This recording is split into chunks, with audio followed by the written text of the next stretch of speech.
Hey guys, happy Tuesday night. Another successful Tuesday night. Thank you guys all for tuning in for Legion of Creators. We're truly making it happen with Legion of Creators.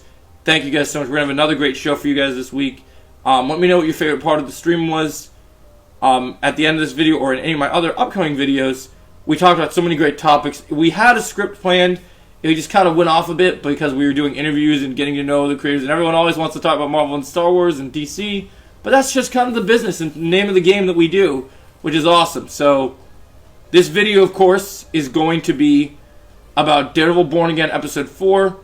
But before we get into that, of course, if you like my Marvel content, make sure you hit that like from the get-go. Or you want to do it later in the video, you can. But for now, make sure you get your popcorn and strap in, because this is going to be a lengthy, one of my most detailed reviews you've ever seen. So, with that being said, enough jibber jabber. Let's get into it. So, Episode 4 of Daredevil Born Again picked up right where Episode 3 left off. Hector was murdered by what seems to be the anti-vigilante task force that Fisk, or these corrupt cops in the NYPD with Punisher tattoos. And speaking of Punisher, oh, he oozes all over this episode. We knew he would be back, but I don't think people expected it to be like this. So we're going to be getting to him later, because he is the centerpiece of the episode. But we got to talk about the beginning of this episode. So we start this episode pulling on the heartstrings with seeing seeing that a scene where basically they're taking off Hector. They're doing an autopsy of Hector's body, and they show all of the White Tiger stuff.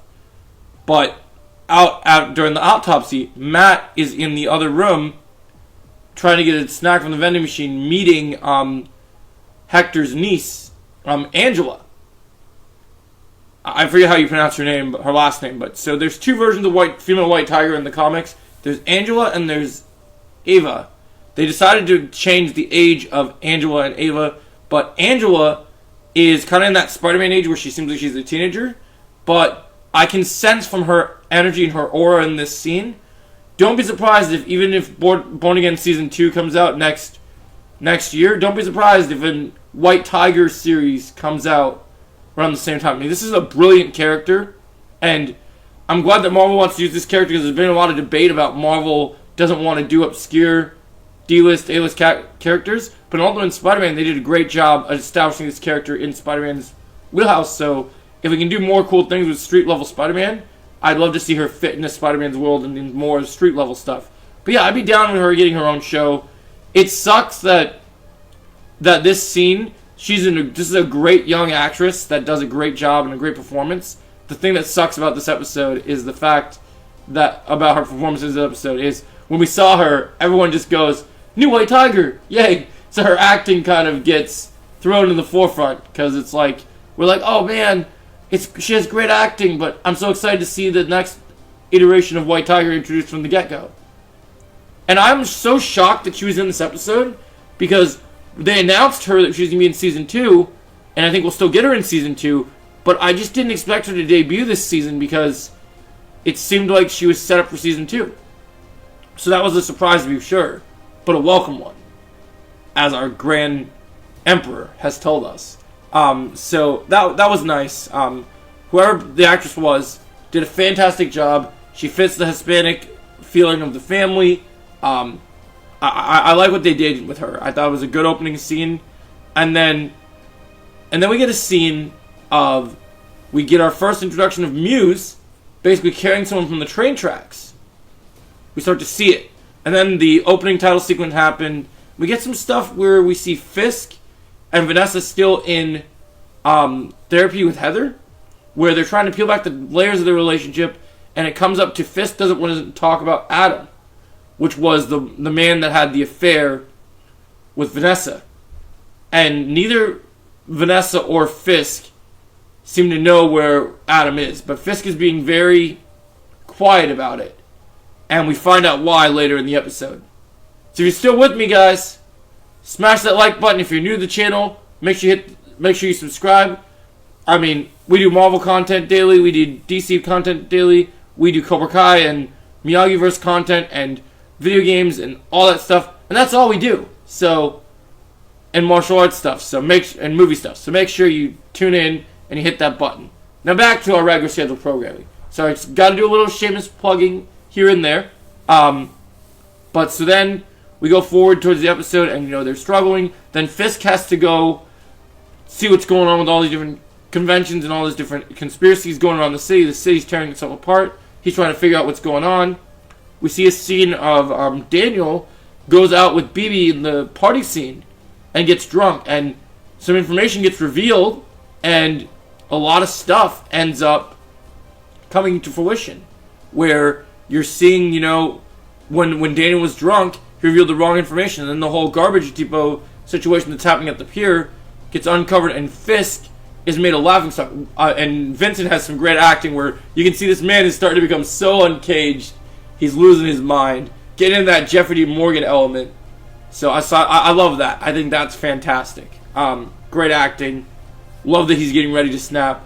We even see a scene where he's trying to have these children sing because he's going to all these different places and, trying to do a good thing as the mayor, but he's just not into it because he's got so much on his mind, and he's just not into it, and he's just going crazy. So then, as things keep going down the pipe, we see more stuff happening.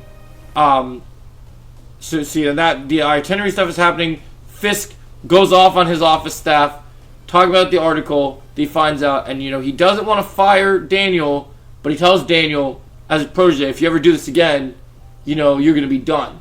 So he says he doesn't want to fire him, but he's basically telling him a very Fisk threat that I'm going to kill you if you do this again. So punished him for his antics. Love it. Love the darkness of Fisk. The show is so dark and so beautifully the beginning of this episode had silly moments a little bit, but it delivered quite well. And as they're building up the Muse stuff, things get more. We'll get into him more in a little bit because we have more information about him coming later. So then, as they're going through the episode, Matt takes on this client, Leroy, who basically during the beginning of the episode was arrested because he's had a huge rap sheet and was arrested for stealing some caramel corn, of all things. We get some pretty interesting references to some different countries here, especially with Fisk talking to the lady. That's kind of a silly part of the episode where Fisk is trying to enjoy the singing and give positive thing about the wonders of children and everything. But then as we go forward, we see Matt, this Leroy guy is acting, he's got that Chris Tucker energy, which is what I was laughing, hilarious, but I feel bad for this guy, he's trying to just get off probation.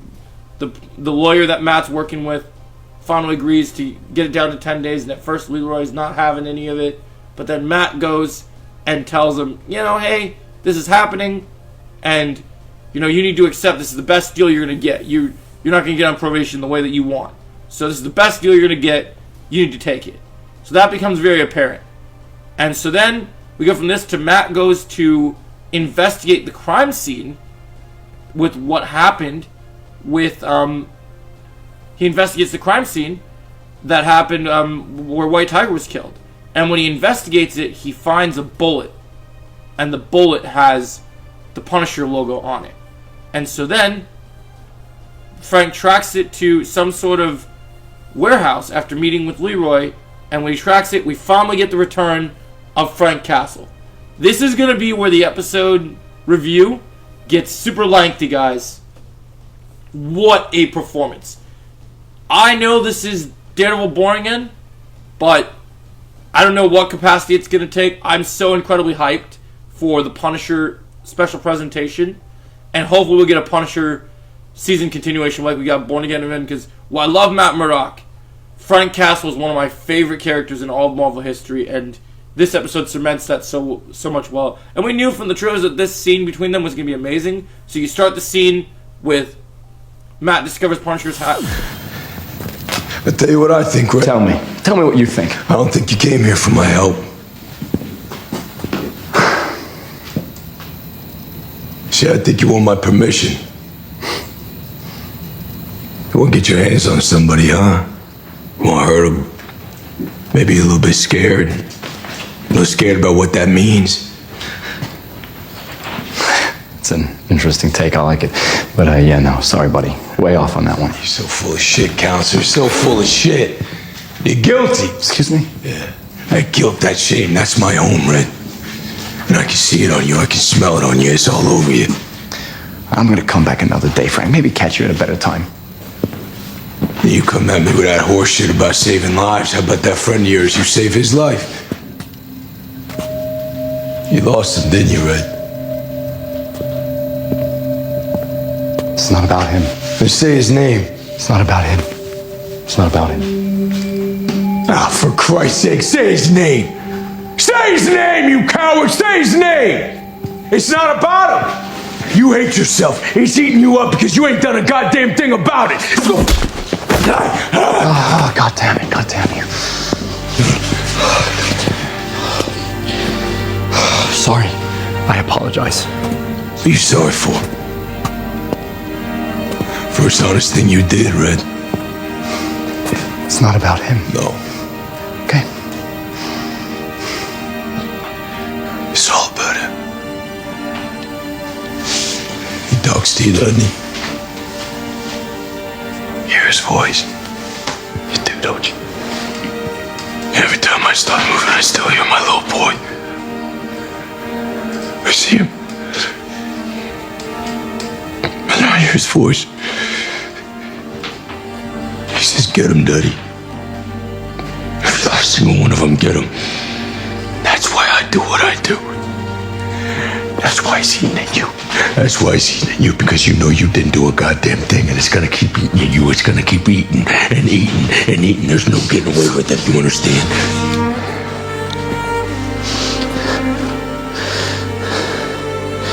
I ran him down. Oh, for Christ's sake. I did what I had to do.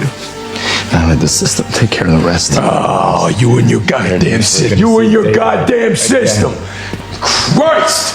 So what now? Every day Bullseye goes to the chow hall, eats his slop. You know he gets to breathe the same air that you breathe. You feel good about that? He got life!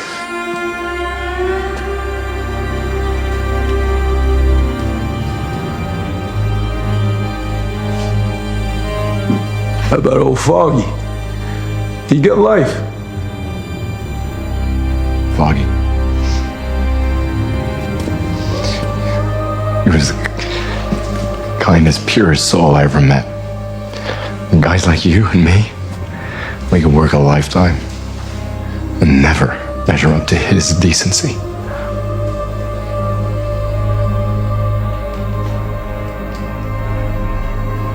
Goodbye, Frank. Hideout. Punisher comes at Matt with like a hatchet, thinking that he's some intruder, and Matt tells him about that he had nothing to do with this. Frank tells Matt that he had nothing to do with any of the killings that was going on with White Tiger, just by having his base of operations. And he tells him, Frank has this great line where he says, "It's just they're fanboys, you know. The cops using my colors," and you know it makes sense. And so he just, but then so you know this conversation is great because Matt is being punished by Frank because you know he won't accept that what's going on is what's eating Matt up is about what happened with Daredevil, right? You know that he won't accept putting the suit on. He's been trying to push Frank, saying, you know, oh, you need to save lives. What are you doing? He's like, I do save lives, and like you know they're going crazy, and like even the fact that Matt tries to say that you need to be of service. It's like, oh, do you go of service when you're in that Halloween costume? Like, it's just crazy. Because, you say, I'm grabbing a drink real quick. Because when I'm doing this Frank voice, my John Bernthal voice takes a lot more energy. But so he keeps going and he keeps eating into Matt. He's like, you keep eating. He's like, are you of service, Matt? Did you serve to in your Halloween costume? Like, what was that candy ass shit you said about me? Like it's just so good. Like it just and then it gets more intense. It's like, oh, you know, I don't think you came for my help. You came asking permission. You know, you want to hurt this guy. You want to beat him. I mean, it's just so good. And then it just oozes with charisma. And these two, I love Vincent D'Onofrio. I love Charlie Cox. But you know that diner scene in episode 1? we praised that scene so much. this scene trumps that scene. This scene trumps Johnny and Kreese in Cobra Kai, and that might be a hot take, but it does, because it's so emotional, and it escalates to even Charlie Cox is some of the best acting I've seen from him, where he is under his glasses despite being blind. You can tell he's fighting back tears in this conversation, crying, because Frank pushes him so much to make him say, why won't you just say his name? Why won't you say what happened to your friend, Foggy, right? And then Matt hits Frank. And then Matt apologizes to Frank. And then he says, and then Frank's like, sorry, for what? He's like, that's the most honest thing you've ever done. And so it's brilliant. This episode is absolutely brilliant. This scene stole the entire episode. It was amazing. And this is the appetizer. The Punisher, Frank Castle, is back. Huzzah! Like, it's so good. Like, I love season 1 of The Punisher. It's one of my favorite shows of all time. I love season 2 of Daredevil because of Frank Castle, because of John Bernthal's acting. Shane from The Walking Dead makes a damn good Punisher. And this scene elevates it so much, especially with what we get with Frank Castle in, we know he's got this special presentation. I couldn't be happier. But good news. You will see Frank Castle one more time this season, which I believe will be in the finale. Because Matt and Frank are coming for these corrupt cops. It's going to happen. But then we end this episode, and then as we go further through the episode, Matt returns to Heather, and he's kind of having trouble sleeping. So he goes after they have a nice makeout session. He goes upstairs, and he tries, and he goes, and we see his suits, all his awesome thing, looking at the mask. But he grabs these new billy clubs that are like Scorpion from Mortal Kombat, which he got from Novu, and he's twirling it around. And then at the same time, Fisk is going down to his hideout of everywhere. And in his hideout, you see him in the hideout. In his hideout, he goes down to his lair, eats a meal, and we find out that he has Adam held hostage. So while he's trying to enjoy a meal, he's still doing some underground shady shit. Wanted to get revenge on Adam for what happened between him and Vanessa. So this is interesting. Fisk is already starting to become so unhinged. And then we end this episode with the last thing we see is Muse fully realized, and he is gone, and he is literally kidnapped this guy, and we see him starting his artwork with their blood work. So he's already creating his crescendo, his masterpiece. And similar to that, this episode is a 9.5 out of 10. It's the best episode of the season so far. And man, does that scene with Matt and Frank make this episode so much better. I was fighting tears back. I love what Charlie was doing. I love the stuff introducing the new White Tiger in the beginning. She's probably going to get a Disney Plus show. We'll have to see. But wow, was I blown away by how good this episode was. I loved it. Thank you guys so much for watching. What did you think about Daredevil Born Again episode 4? Was this your favorite episode of this show so far? What would you rate it? What did you think about our review? If you did enjoy it, drop a like, leave a comment, and let's talk about it in the comments. Have a great day. Thanks for watching.